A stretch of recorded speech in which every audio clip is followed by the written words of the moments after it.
8 foods vegans pretend to enjoy, but actually hate. This seems like so stupid. Why am I even doing this? This is Veg Out magazine. I just talked about them recently, responded to a really good article about, socializing with vegan kids. And I talked about how they've come under new management, new ownership over the last several months, I think, sometime during the summer. You can see the difference. They're posting like lots and lots of articles. Some of them kind of a little cringe, going by the titles. But yeah, this one seems like maybe a little rage baity, but then again, I hate most foods. I hate most vegan foods. So like, this might just be me. I wrote this. We need to talk about the Emperor's New Cheese. Okay, so the Emperor's New Clothes, that's like where he gets clothes, but it's a scam. They don't actually give him anything. They tell him like it's invisible, or, oh no, they tell him that only like the best can see the clothes, so then everyone pretends that they can see them because they're the best, right? But no one can actually see them because they don't exist, and so he's walking around,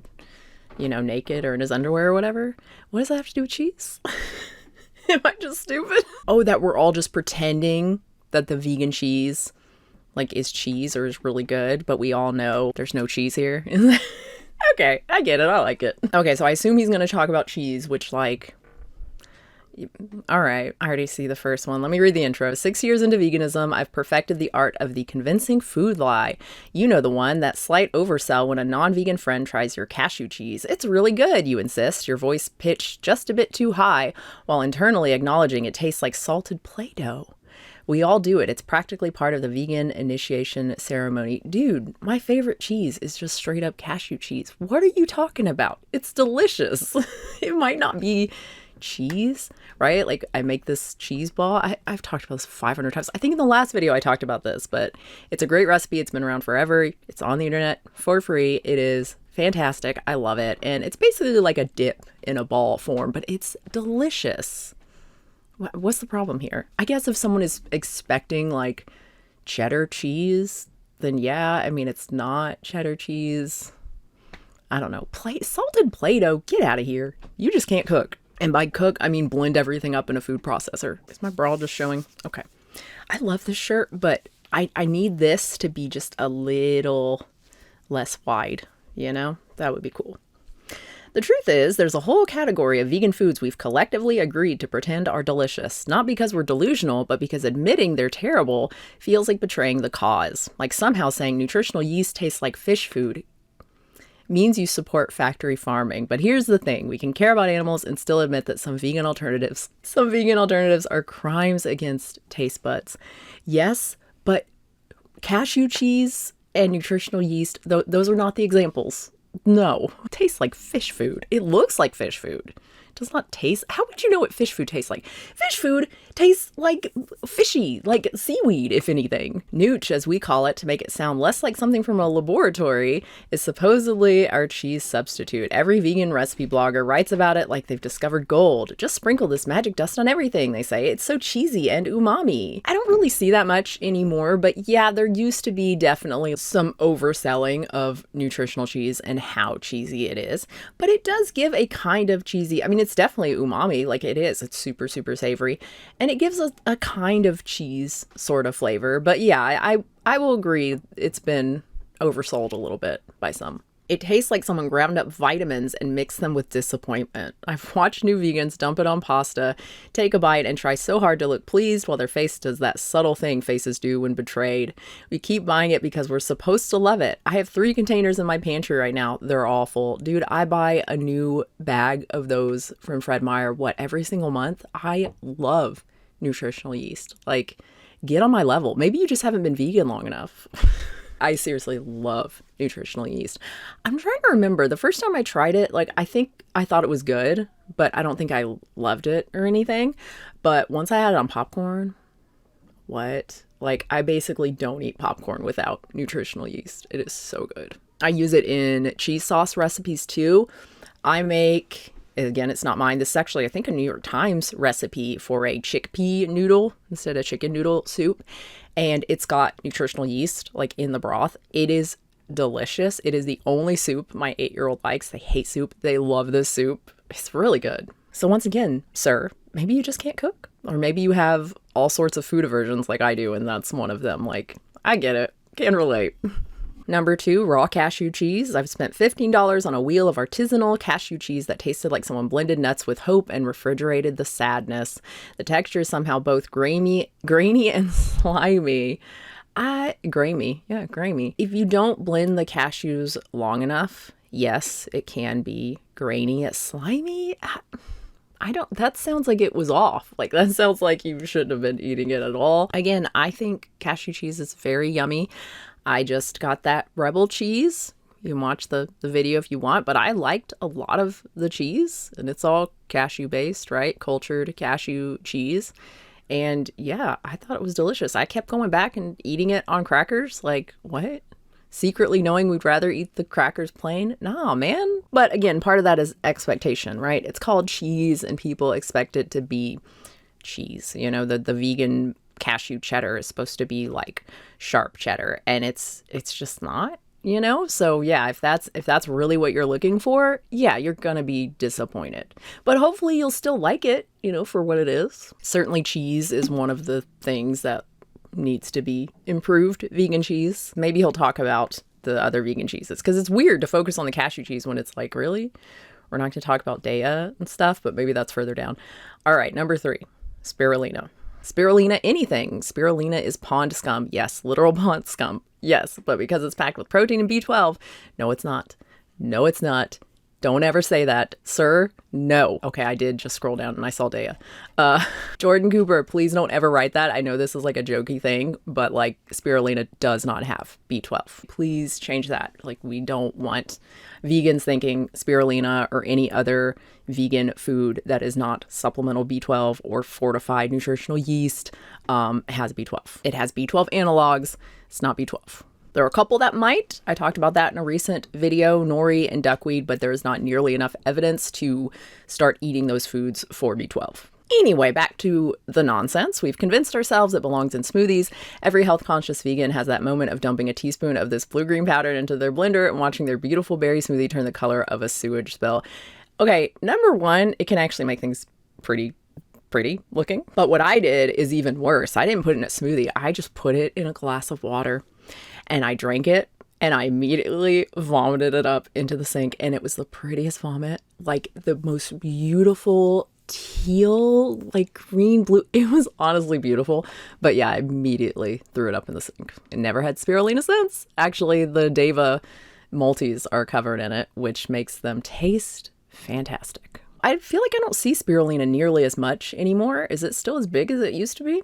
Tempeh, oh boy. Tempeh is soybeans held together by fungus, and it tastes exactly like that description sounds. It has this weird, nutty, bitter flavor that no amount of marinade can fully mask. The texture is somehow both dry and weirdly moist, like compressed sawdust that's been left in a human room. Yeah, 100%. The store-bought tempeh, that is absolutely my experience. I don't care how long you boil it for to remove the bitter flavor. It does absolutely nothing for me. It doesn't matter what you coat it in or marinate it in. You always get that weird, nutty, bitter flavor that is just nasty. Now, that's the store-bought. The Light Life and I think Trader Joe's has ones. Whatever store-bought I've ever tried, that's been my experience. But the tempeh I've had specifically at DC Vegetarian, which is now all vegan, is a vegan restaurant here in Portland. It's been around for a long time, I think. I used to get these sandwiches and would have like the tempeh bacon on it. Loved their tempeh. It did not have that bitter, nasty flavor. And I think they do make it in-house, or they buy it. I think they buy it locally. Somewhere locally makes it. At least they used to. Again, I'm not sure, because usually when we order from them there now, I get their Italian sub, which is this huge sandwich with a ton of vegan meat and cheese and dressing, and oh my god, it's so greasy though. It's so greasy. The other way I like tempeh is homemade. My partner has made it a couple times, and the first time I was like, oh, he's like, just try it, and I did, and it was really good. And I don't know if that's, I think it's probably just the amount of fungus, the amount of time it's been fermented for. It probably takes on more of that flavor, so I think we just fermented ours a little bit less. And yeah, I really like that. I make Issa's tempeh meatballs, so good. So yes, I 100% agree. The majority of the tempeh I've had, the main way to get tempeh, gross, but the more like specialty ways, it's pretty darn good. Number 5, Daiya Cheese, the old formula. Veterans of veganism have PTSD from early Daiya Cheese.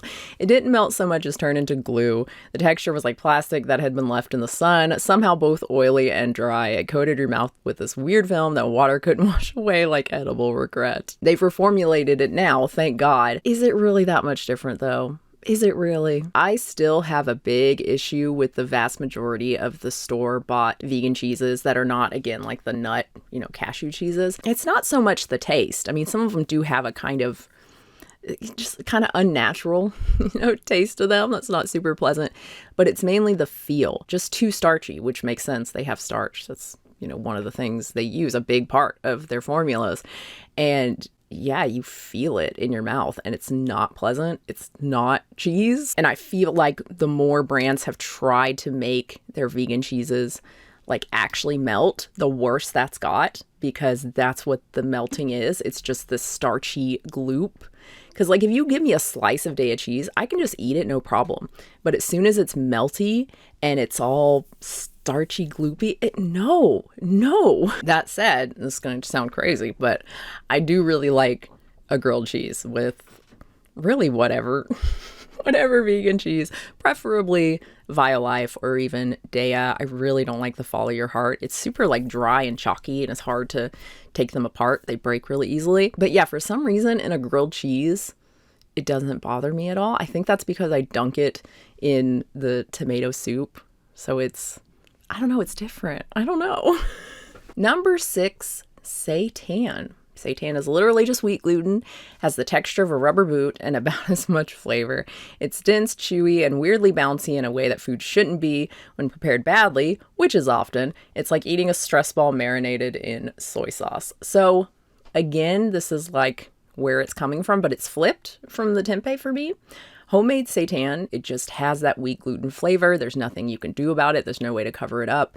And it's just not good. Like I can eat it. It's not like store-bought tempeh where I can't. I can eat homemade seitan. I've made it so many times, but it's not my favorite thing. And the only ones that are decent are the ones with less wheat gluten.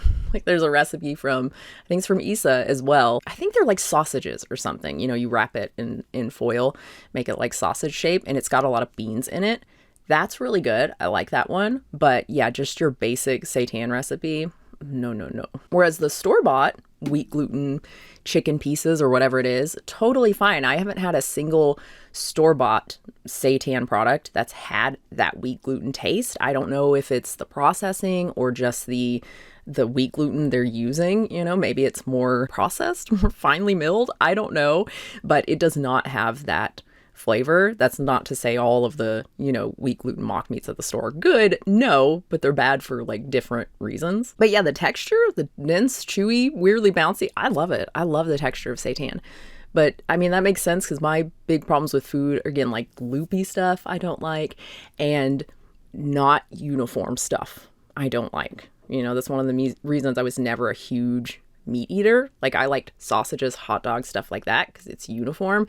I did not like pieces of chicken, especially off the bone, and then you get, like the cartilage and everything. Oh, it's just disgusting. And seitan, very consistent all the way through. It's that same weird bouncy texture. I love it. Number 7, Carob. I have a lot of experience with carob powder. Carob is not chocolate. It will never be chocolate. It tastes like someone described chocolate to someone who had never tasted sweetness, and they tried to recreate it using burnt powder and regret. Yet health food stores keep pushing carob chips as a chocolate alternative, and we keep buying them out of desperate optimism. Do people still buy carob chips? I thought that was like done. And like carob powder, is that still a thing? I started eating carob powder when I was raw. Unsurprisingly, right? No caffeine. It's bad for you. And carob is the alternative. Not that carob is raw. It's not. But yeah, I really like the taste. It is not chocolate, like 100%. It's not. I mean, not 100%. There is a kind of chocolatey thing, maybe, but it's definitely its own flavor. Now, since I started eating cocoa powder and chocolate again, have I gone back to carob? No. Like, I don't feel the need to eat carob powder if I'm eating chocolate because it is better, but I don't know. I don't think carob powder is bad. There is a flavor it has that I like. Maybe I should try like mixing them. making some brownies or something with like a mix of cocoa powder and carob powder. I don't know. Maybe that would be good. It's expensive though. That's the thing. Like, is it really worth it? But again, like, what vegans are talking about carob powder in 2025? Who is talking about carob powder freely?